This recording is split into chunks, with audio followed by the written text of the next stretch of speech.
Yo, what up? This is the Exalted one. And in this video, or rather, I guess this little series, depending on how this goes, I'm going to do something a little bit different. But first, I need to preface this with some kind of introduction before we actually get involved. Because I feel like a lot of people, especially in this day and age, aren't going to understand just what it is we're talking about. Because the internet has changed so drastically from its inception to where we are now. Things have gotten commercialized. The anonymity within the internet has all but practically been removed, and the culture has just really completely shifted. And so what I'm about to talk about might seem completely foreign, uncultured, and really kind of reveals what the internet truly was back in the day.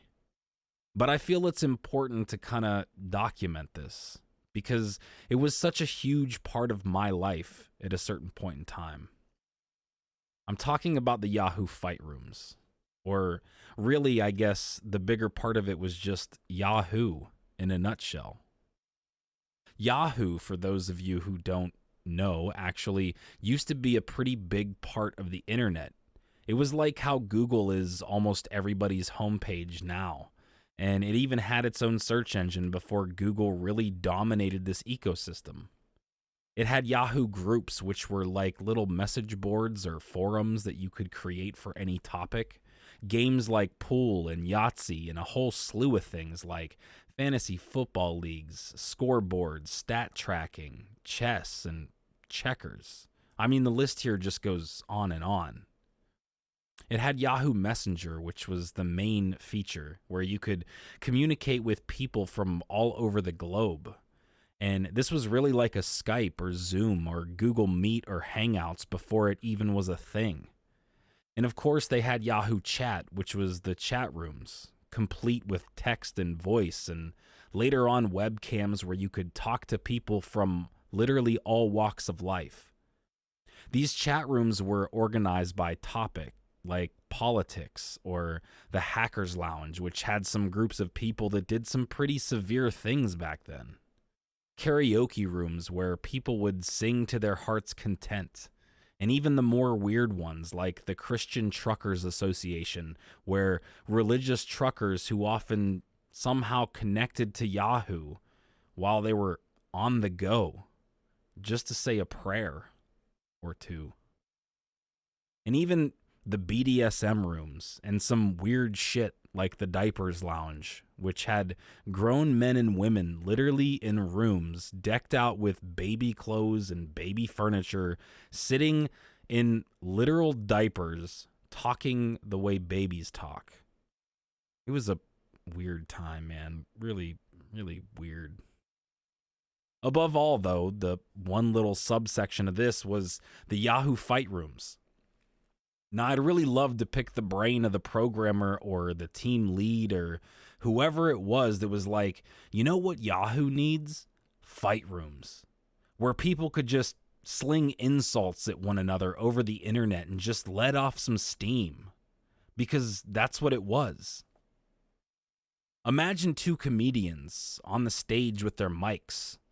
And these comedians, they get hecklers in the audience.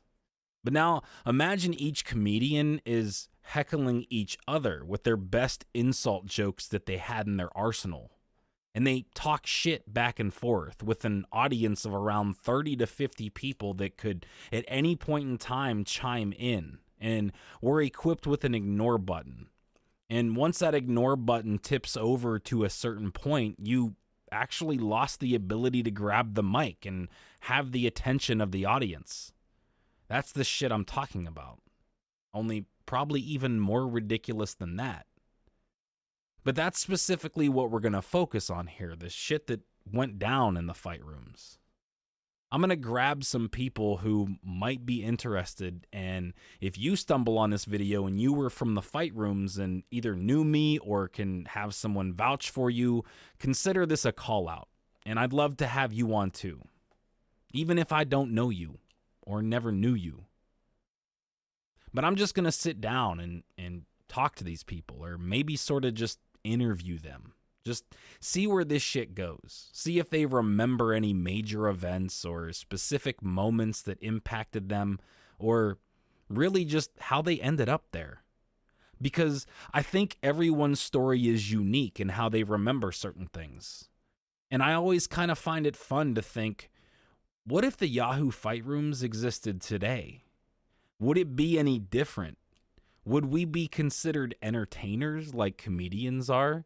Would our content be broadcast like a UFC fight? Or would we even be monetized, sort of how YouTube videos are now?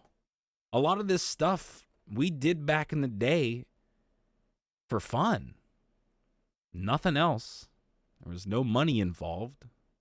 Primarily just a source of entertainment. Now, I also need to toss out a disclaimer here. There are many different versions or eras of Yahoo that vary drastically from one person to another. And even though I was a part of a good majority of these, everyone's experience is unique and their own. So sometimes when I talk to people, you're going to hear different opinions on how things were and different interpretations on what went down or how they feel. And I fully expect there to be conflicts and hypocritical shit in the midst of all this. And that's okay. My goal here is to try to remain as neutral and unbiased as possible despite whatever I personally feel happened, because I want their side of it. The most important thing that I was told when I got into this shit was to never take it seriously. That you could whoop someone's ass verbally in the fight rooms and be in their PMs and it wouldn't really be a thing. Oh, PMs. That's private message, you know. We didn't really call them DMs or direct messages back then.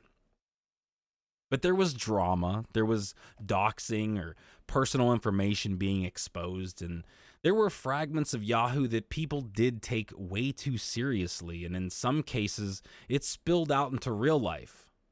But regardless of all that, these are people that I still hold in fairly high regard. This is really, in some kind of sick, twisted sense, where I felt I belonged. And I personally just really loved it. It was no holds barred. You're in the thick of it. And you were in control of all that. To an extent. But it was addicting. So it really kind of saddens me that Yahoo closed all these programs down. But given the fact that the internet and our culture isn't the same anymore, I'm not entirely too sure that it would have existed past a certain point anyway. It was inevitable. But I think this should be documented somehow. I think it would really be cool to sort of go back and just see what these people are doing today, how they got into the fight rooms, what brought them there, and what did they remember the most. And basically, I'm going to talk to these people. No names, no personal shit, just their alias and, who they were back then. And record it and hopefully somehow condense it down so that it's not too long. And hopefully you still get the gist and the idea of what it was like back then. I guess I'll have to save some of my rants for maybe another episode, but a lot of what I do in my life now is attributed to these people. Despite all this shit, they literally molded me into the person I am today. People that taught me various technologies, how to run servers, how to program, how to write music, rap, how to design shit, how to spot people that could potentially take advantage of you, and above all, not putting up with anybody else's bullshit. Or even just having a little internet family or gang or group of people to just have your back. And the overall cool shit that was completely on another level. I think there's something to be said for that. I don't know that you could really find this type of scenario anywhere else in the world.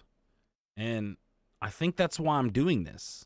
I want you to see a glimpse into my history, the real World Wide Web, the internet that really was the Wild Wild West.